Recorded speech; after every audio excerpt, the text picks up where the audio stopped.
Hi everyone, I'm Jane Graham, and the lesson that I am sharing with you today is a project-based learning that I completed with my 7th grade science class.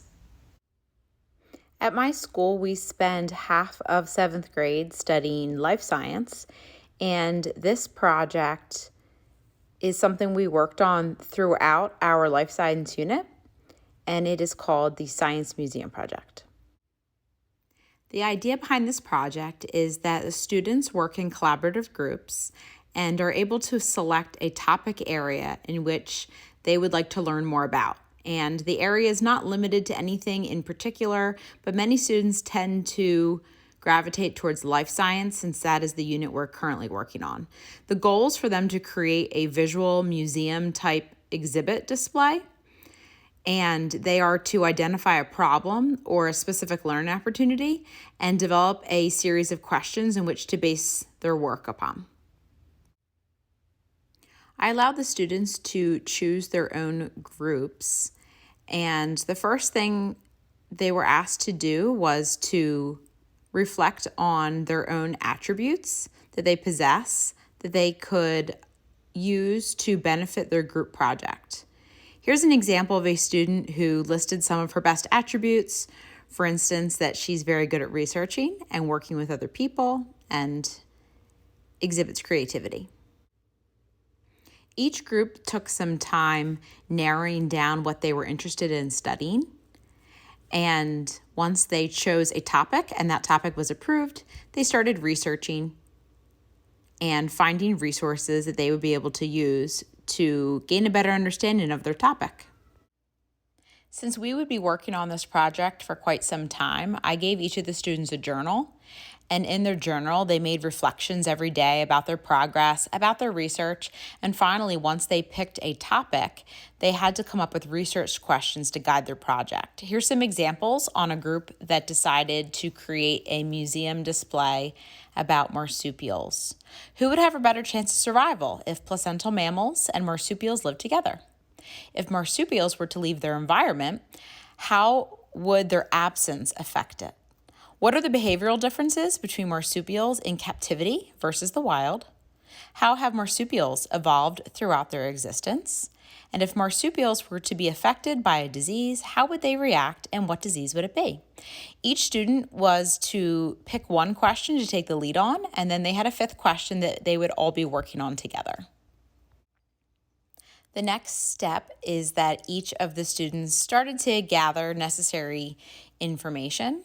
They had to plan their product, and they had to, in their journal, provide a description, written and drawings of what their visual display would look like.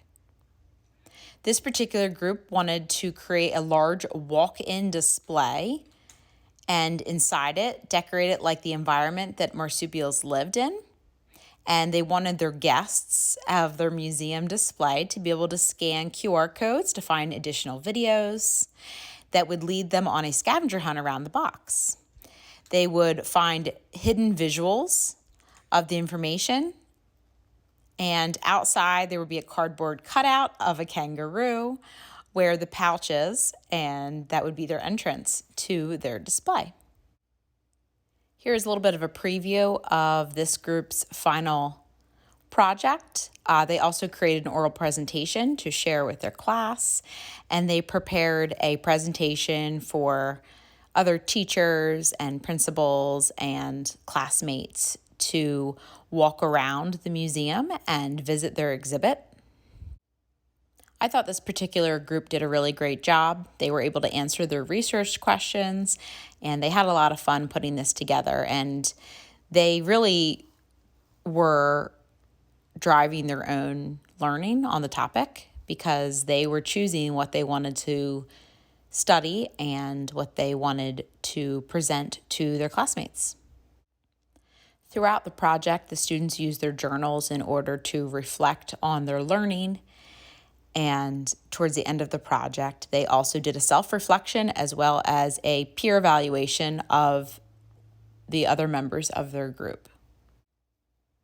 Here's an example of a part of a self-evaluation where the student reflected on how successful their group was at answering the guiding questions, how well their group product displayed what they learned, what areas they believed that their groups did their best, and also ways that they could have improved their project given the opportunity. They reflected on the areas in which they could improve upon, the best part of their work, and advice they would give to students next year completing their own museum exhibit. They also rated themselves on how well they think they contributed to their group and why. Each group member also completed a confidential peer evaluation where they rated each member of the group and how that group's overall work contributed to the project. It was really interesting to see their ratings about their classmates. I really liked that this student mentioned that her teammate was like a team captain and helped keep the rest of the team on task. Here are some examples of some more research questions. Compare and contrast a bonefish's life and cartilage fish's life. Evaluate how climate change is impacting the shark population. Examine a shark's tooth rotation and why it happens so fast. Infer how sharks play a role in their food web. And classify the different types of sharks and how they impact their ecosystem. Here's another example of a student's self-evaluation that they completed after their project was complete. Yeah. I took a quick video here showing some aspects of the shark project. That was a model of the teeth rotation. They also included a lot of really cool diagrams that they created out of cardboard, information about climate change, included a lot of QRs that took you to additional information and videos.